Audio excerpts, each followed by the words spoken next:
volunteers from the Drogheda branch of the Irish Coast Guard.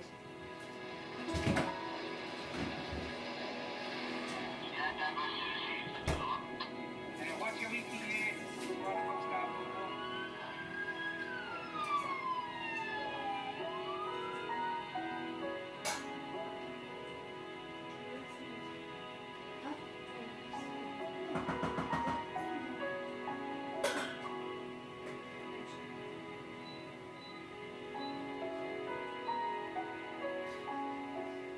So Dermot, you're the officer in charge here at the Irish Coast Guard Drogheda unit. Tell me a bit about the Irish Coast Guard and the service that you provide to the community.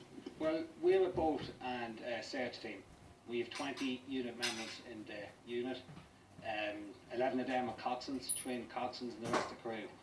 It's one of the busiest units in the country. It's up there with the busiest units, with 50, 60 average call-outs a year. So it's one of the top units, I would say, around the country. So you mentioned coxswain there. What actually is a coxswain?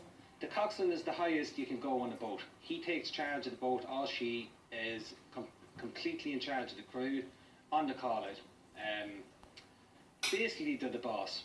When they're out on the water, they make the call, they make the main calls.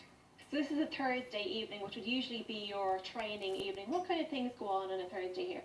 As I say, we were down here every Thursday from about 1900 hours and about 2200 or something like that. We train all different types of training. Man overboard, towing, capsize training. We train with pyrotechnics. We train with the helicopter. Sometimes it comes down. We do winches with the helicopter. So it's a big area to training, but it's very important to keep that standard up. And there is a very high standard here in the Drogheda unit, and all the crew members, as I say, it's a big ask for them with all the call-outs to come down here every Thursday, which they all do and train. On the Coast Guard boat, we have a report of an object in the water when the lazy bridge. Can you check it out? Up? And I should see it. Over.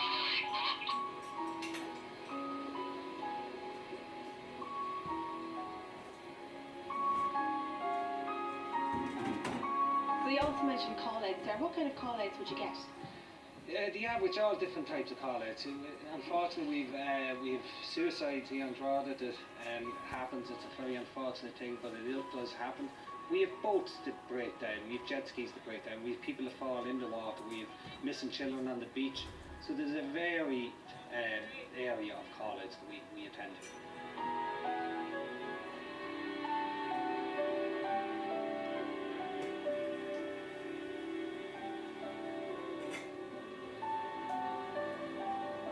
So Sharon, you're one of the ladies here. Tell me, what's it like being a female member of the Irish Coast Guard, and were you apprehensive joining?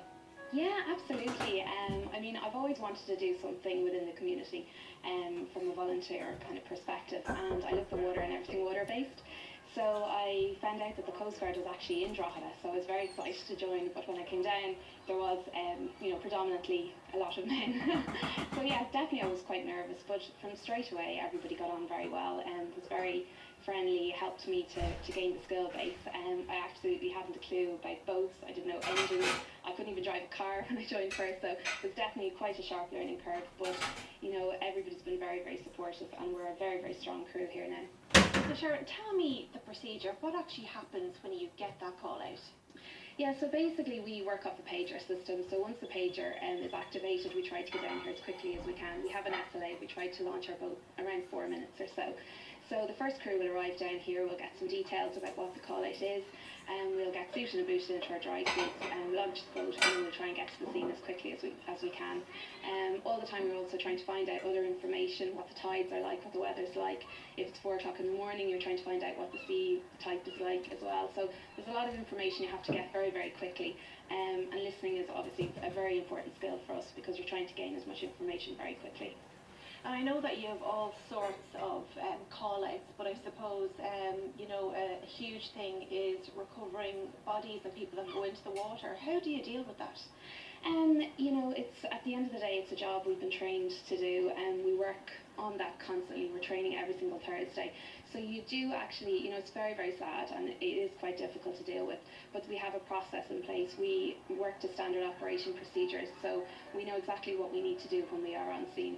And once we get back here, you know, we try to be as discreet as we can. We bring the person inside, wait till the emergency services get here, and then they get sent off to the hospital.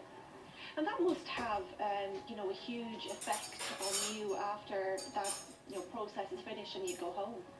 Yeah, absolutely. And some would, you know, stay with you longer than others and affect you differently in different ways. I suppose it just depends on your mood, things like that. But again, we have a very strong crew here. If we do feel overall that we've been affected by anything, we might go out for breakfast afterwards or go to the pub for a drink afterwards, just to kind of stay together and debrief, I suppose, the situation. We also have counselling facilities available if that's needed as well.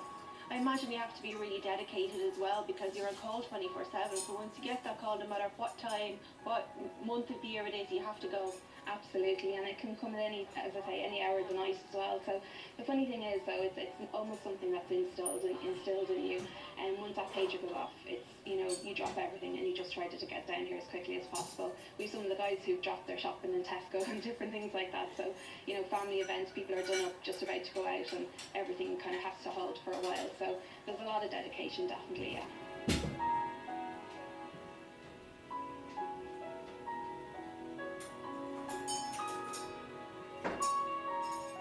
Do you think it's beneficial having female members here? Absolutely. It keeps the lads on their toes, because the female man must pass them out very easily.